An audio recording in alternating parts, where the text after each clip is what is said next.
কেশবপুরের মঙ্গলকোটে free veterinary medical camp স্থাপন Paresh Debnath senior staff reporter.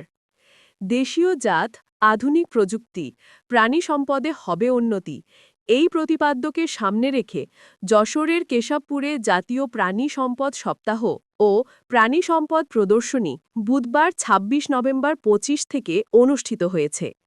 প্রদর্শনীতে উপজেলার বিভিন্ন এলাকার খামারিরা ৩০টি স্টলে তাদের উন্নত জাতের পশুপাখি প্রদর্শন করেন। বৃহস্পতিবার ছিল চিত্রাঙ্কন প্রতিযোগিতা।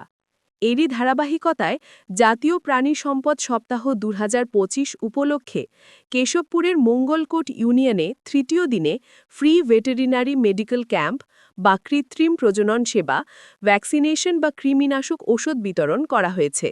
শনিবার ২৯ নভেম্বর ২৫ সকাল ৭টা থেকে প্রাণী সম্পদ ও ডেইরি উন্নয়ন প্রকল্প, প্রাণী সম্পদ অধিদপ্তর, মৎস্য ও প্রাণী সম্পদ মন্ত্রণালয়ের অর্থায়নে উপজেলা প্রশাসন ও প্রাণী সম্পদ দপ্তর এবং ভেটেরিনারি হাসপাতালের আয়োজনে মঙ্গলকোট ইউনিয়নের মাগুরখালী বাজারে ওই ক্যাম্প স্থাপন করা হয়। উপজেলা প্রাণী সম্পদ অফিসের উপসহকারী প্রাণী সম্পদ কর্মকর্তা রেজাউল ইসলাম এর তত্ত্বাবধানে উপস্থিত ছিলেন ভেটেরিনারি ফিল্ড অ্যাসিস্ট্যান্ট ভিএফএ গোলাম মুস্তফা।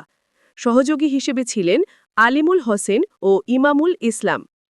ভোর থেকে সকাল ১৫টা পর্যন্ত ভেটেরিনারি মেডিকেল ক্যাম্প ছাড়াও ক্যাম্পের আওতাধীন হেঁটে খামারিদের বাড়িতে যেও গরু বাছুরের গলা ফুলা ও বাদলা রোগের ভ্যাকসিন দিতে দেখা যায়। উপজেলা প্রাণী সম্পদ অফিসের উপসহকারী প্রাণী সম্পদ কর্মকর্তা রেজাউল ইসলামের তথ্য অনুযায়ী ২৪০টি গরু বাছুরের ওই ভ্যাকসিন দিয়েছেন বলে জানান। তিনি এই ভ্যাকসিনের উপকারিতা সম্পর্কে খামারিদের অবহিত করেন। এ বিষয়ে ভোরে মাইকিং করা হয়েছিল।